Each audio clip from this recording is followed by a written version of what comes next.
mel donc Cheikh ñëw ci après comme jëwriñ léegi am nga bu baax texte bi après nga ñëwaat ci ñu continuer. Merci beaucoup. Mais merci pour le travail de documentation. Tu nous as permis de cerner un peu le débat. Et j'ai un peu suivi ce que Amadou Ba a dit avant ma siy ñëw. Entre parenthèses sa fuddën bi rafet na trop waaw lii dafa baax day leen def yëfu Sénégal bàyyi weyeeg yenn kii yëngat sa loxo ma xool ñu baax na. parce que fuddën dafa baax am na ay vertus thérapeutiques man sama maam da ko doon def suma yaay da ko doon def mais léegi xam nga munoo comprendre daal. Ensuite soo gisee ma ne la lu mu jàmbati xam nga mag bu yor njambaaram moom di njamb moo xam ku muy jàmbal ak ku koy jàmbaloo ba muy jóg di njambaan du dëgg mais nag njambaan am na fu muy toll day dem ba day forox bu foroxee nag ça devient un njambaan indigeste dans la mesure où amatul objectivité parce que bu fekkee ni li ngay wax walla li ngay bind li ko jiitu walla li ko lal dafa mel ni ab soxor la walla une haine viscérale parce que pour man nit mën nga wax sa xalaat dans le débat Amadou Ba dafa wax xalaatam sur un débat. Oui. tontu ko avec des arguments et des propositions sur ce débat. Mais quant à aller pour dire que c'est un danger pour la République etc. Il a parlé dans son tweet de dictature. Oui. Hein? Oui. Madiambal Diagne fan la nekkoon quand les Sénégalais se faisaient assassiner lâchement. Il n'était pas sur Twitter. Il avait son journal où il écrivait les lundis de Madiambal Diagne. Est-ce que tu l'as vu une fois mu dénoncer pratiques yi xam ni moo doon am ci réew mi des pratiques dictatoriales de musulmans même de l'opposition d'incarcération injustifiée pratiquement de plus de 2000 personnes. Vous n'avez pas entendu Madiambal Diagne. Et les masques sont tombés. Comment les masques sont tombés? Madiambal s'est retrouvé dans une liste législative parce que tout simplement il a le droit de faire de la politique. Donc depuis qu'il s'est engagé sur cette voie toutes ces positions c'est des positions partisanes infondées. Donc m'attarder sur un attardé politique c'est perdre du temps. C'est lui donner même ou lui accorder de l'importance. Sur son parcours de journaliste lan la def loo xamante ni lu rëy la c'est son problème. Beneen bi nee na Amadou Ba c'est un danger pour moi Amadou Ba c'est une bénédiction. Moi pour man mon point de vue c'est un brillant intellectuel que j'ai connu man quand ils étaient dans l'opposition toujours prêt à débattre toujours prêt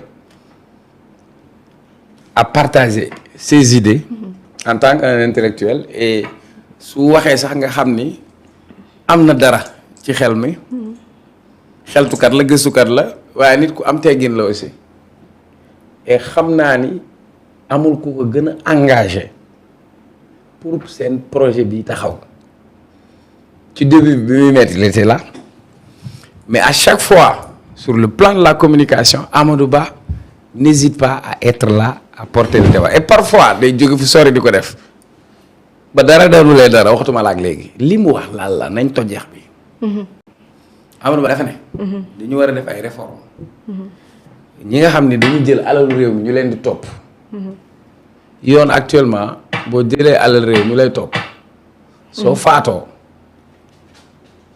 yëf yi day fay kenn dootu la toppee. kenn dootu la mën a toppati en matière de détournement de deniers publics. Amadou Ba daan ne ñu proposer def réforme parce que boo sàccee alalu réew mi tabax nga ci ay kër am nga ci ay biens am nga ci ay comptes waaye soo faatoo état bi moo perte say doom jël alalu Sénégal moome kër yi say jabar moome ko Amadou Ba de lii la wax Sénégalais je vous demande est-ce que li Amadou Ba wax c'est pertinent ou c'est pas pertinent. internet yi kay ñoom nee nañ Amadou Ba la ñu àndal. non man waxuma ay kii dama bëgg ñu waxtaanee xel. xam xam nga parce que bu ñu waxtaanee xol ci la mbañeel di nekk ci la soxor di nekk ci la haine di nekk moo tax yenn façon nit yi jamais ñu wax lu objectif dinaa la wax ak yow benn cas léegi donc monsieur X a eu des fonctions il a détourné des milliards oui. du contribuable sénégalais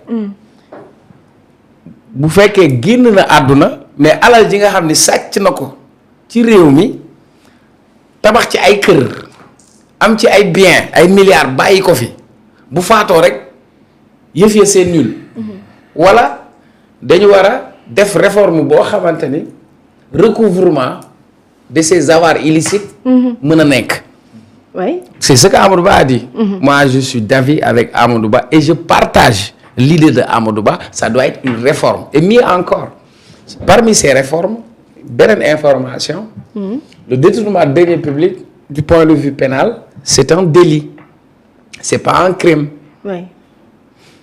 comme su dee délit la dafa am ay délai de prescription ça veut dire mbir suñ ko defee moment des faits am na diir boo xam ne su ko amatee kenn mënatu koo àtte comprendre nga bu fekkee juumuma c'est 3 ans pire encore Diorine Ndiasse daa bëgg a màggali amagul paas mu jàdd fële sàcc benn nag ni da koy jaay dagan na si moom waaye jëwrin nag boobu mu sàcc valeur bi peut-être 150 000 la mais jëwrin dañ koy considérer comme criminel parce que dañuy wax ci loi Sénégal le vol de bétail est un crime c'est criminalisé kon jëwrin bu sàccee nag ak ki nga xam ne daa dem sàcc ay milliards moom moo gën demin jëwrin parce que moom délit la am mais jëwrin crime la am loolu dañ ko ci war a yokk man maa ci yokk boobu. ñu criminaliser ko. muy ñaar. oui. ñetteel bi je te donne un exemple j'ai un ami suma xarit la. yàlla daf ko teg nattu. footballeur la bu mag Sénégal bu wax jotee nag xam naa dinaa la ko wool nga waxtaan ci ak moom. waa ji sur sa carrière au Sénégal il a une carrière très remplie équipe nationale a bokk ci vedette yu mag il a fait une grande carrière footballistique ba dëkk bi mu doon footballee sax dañ ko fa sargal defal ko fa monument. waaw. mais bi muy am début carrière am yàlla boole ko benn waaj ne nit la koo xam dafa bëgg yonent bi day bind ay affaire yooyu xam nga waaji ne ko mu bàyyoo waaji ndeysaan. waaji di ko ne ko yow man maa lay yore maa lay ñaan sangat yeeg ñaan yi. waaji di ko sang yaa ngi dégg dóoyu di ko jox ay wirde moom daal contrat bu mu am lu mu ci am rek da koy jox waa ji parce que waa ji def na ko loo am jox ma jëndal la ko ay bien